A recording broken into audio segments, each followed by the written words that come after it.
অসমৰ প্ৰান্তে প্ৰান্তে প্ৰতিটো স্থানতে শদিয়াৰ পৰা ধুবুৰীলৈ, উজনিৰ পৰা নামনিলৈ প্ৰতিটো প্ৰান্ততে আজি শোকত ম্ৰিয়মান হৈ পৰিছে জুবিন গাৰ্গৰ অনুৰাগী। কেৱল সিমানেই নহয়, প্ৰধানমন্ত্ৰী নৰেন্দ্ৰ মোদীৰ পৰা আৰম্ভ কৰি প্ৰতিগৰাকীয়ে আজি অসমৰ আটাইতকৈ জনপ্ৰিয় শিল্পীগৰাকী, অসমৰ আটাইতকৈ প্ৰিয় শিল্পীগৰাকীক হেৰুৱাৰ খবৰ পোৱাৰ পিছতেই অসমবাসীক এই দুখৰ সময়ত সাহস দিছে। আজি সকলো মৰ্মাহত হৈ পৰিছে।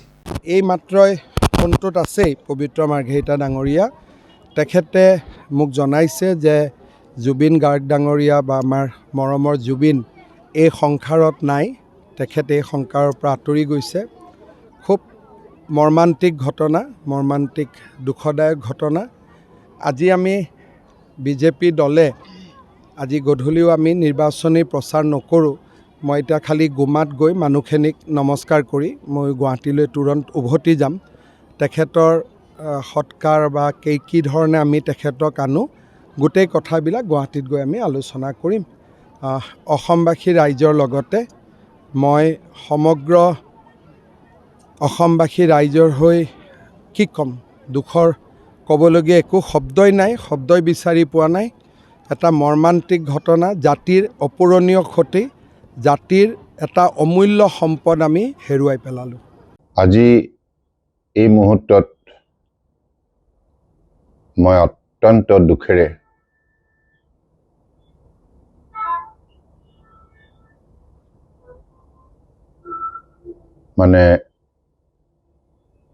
আমাৰ অসমীয়া জাতীয় জীৱনৰ মৰমৰ শিল্পীগৰাকী নাই, এই কথা ভাবিবই পৰা নাই। কাৰণ যিগৰাকী জুবিন গাৰ্গ অসমৰ প্ৰতিগৰাকী মানুহৰ হৃদয়ত অৱস্থান কৰিছে, সকলো বয়সৰ লোকৰ মনত এটা স্থায়ী প্ৰভাৱ বিস্তাৰ কৰিছে আৰু একেবাৰে ঘৰুৱা শিল্পী, মৰমৰ শিল্পী হিচাপে জুবিন গাৰ্গক অসমীয়া জাতিয়ে অত্যন্ত আন্তৰিকতাৰে হৃদয়ত স্থান দিছে। আৰু সেইগৰাকী শিল্পী হঠাৎ নাইকিয়া হ'ল, এই কথাটো মই ভাবিবই পৰা নাই। আজি এই মুহূৰ্তত মই খবৰ পাই মোৰ মনত পৰিছে যে জুবিন গাৰ্গৰ লগত দীৰ্ঘদিনীয়া যিটো মোৰ সম্বন্ধ, সদায় মোক দাদা দাদা বুলি কৰি সম্বোধন কৰি খুব ঘৰুৱাভাৱে কথা পাতিছিল আৰু অত্যন্ত আন্তৰিকতাৰে কথা পাতিছিল, খুব স্পষ্টবাদী আছিল, নিৰ্ভীক আছিল, মনৰ কথাটো খোলাখুলিকে কৈ দিছিল। আৰু সেইটোৱে আছিল জুবিন গাৰ্গৰ ব্যক্তিত্বৰ আটাইতকৈ শক্তিশালী দিশ। তেওঁ জাতিটোক অত্যন্ত ভাল পাইছিল আৰু জাতিটোৰ বাবে গীত ৰচনা কৰিছিল, গীত গাই গৈছিল। গতিকে সেইগৰাকী মহান শিল্পী আজি আমাৰ মাজৰ পৰা অকালতে বিদায় ল'লে। অসমীয়া জাতীয় জীৱনৰ এটা অপূৰণীয় ক্ষতি। মোৰতো এতিয়াও মোৰ এনেকুৱা লাগিছে যেন জুবিন গাৰ্গ আছেই।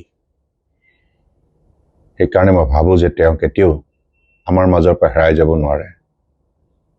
জুবিন গাৰ্গ সদায় আমাৰ মাজতে থাকি যাব আৰু আমি জুবিন গাৰ্গক মৰমেৰে আঁকোৱালি লৈ অসমীয়া জাতীয় জীৱনৰ আমাৰ যিখিনি দায়িত্ব কৰ্তব্য সেইখিনি পালন কৰি যাব লাগিব। গতিকে আজি এই মুহূৰ্তত মই জুবিন গাৰ্গৰ বিদেহী আত্মাই যাতে চিৰশান্তি লাভ কৰে তাৰ বাবে ঈশ্বৰৰ ওচৰত প্ৰাৰ্থনা জনাইছোঁ আৰু তেওঁৰ শোকসন্তপ্ত পৰিয়ালবৰ্গলৈ গভীৰ সমবেদনা জ্ঞাপন কৰিছোঁ। জুবিন গাৰ্গে কম বয়সতে কঠোৰ পৰিশ্ৰমৰ সাধনাৰে কেৱল অসমতেই নহয়, ভাৰতবৰ্ষতে নহয়, বিশ্বৰ সংগীত জগতত এটা সুকীয়া অধ্যায় সৃষ্টি কৰিবলৈ সক্ষম হৈছিল। জুবিন গাৰ্গৰ কণ্ঠস্বৰে মানুহক অত্যন্ত আপ্লুত কৰি তুলিছিল। বিভিন্ন গীতেৰে সমাজখনক শক্তিশালী কৰাৰ যাত্ৰাত আত্মনিয়োগ কৰিছিল।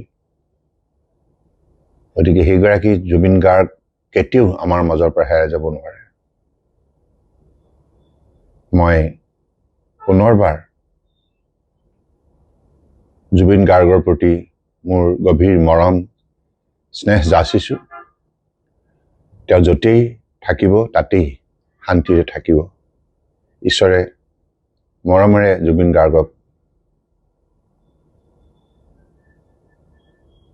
কোলাত স্থান দিব। আমাৰ জ্বালাবিলাক হাজাৰ হাজাৰ লোকৰ উপস্থিতিত এটা বৃহত্তৰ আমাৰ সভা নিৰ্বাচনী সভা আয়োজন কৰিছিলে। কিন্তু শেষখন্তেক আগতে আমাৰ সকলোৰে ইয়াৰ আমন্ত্ৰণ অসমৰ এজন সংগীতকাৰ জুবিন গাৰ্গ ডাঙৰীয়া তেখেতে স্বৰ্গবাসী হ'ল। এইকাৰণে সভাখনত মই ভাষণটো নিদিলোঁ। আমি কণ্ডলেঞ্চ কৰিলোঁ আৰু ৰাইজক মই ক্ষমা বিচাৰিছোঁ। এইকাৰণে আমাৰ কাৰণে জুবিন গাৰ্গ ডাঙৰীয়া বহুত সকলোৰো মানে বহুত শ্ৰদ্ধাৰ হয় আৰু তেনেকুৱা ব্যক্তি অসমত পুনৰ জন্ম পাবনে নাই এইটো বহুত ডাঙৰ কথা। আৰু মই ভগৱানক প্ৰাৰ্থনা কৰোঁ যে তেখেতে স্বৰ্গত সদায় ভালে থাকিব আৰু জন্ম পালে পুনৰ অসমতে জন্ম পাওক, ইয়াৰ কাৰণে প্ৰাৰ্থনা কৰোঁ।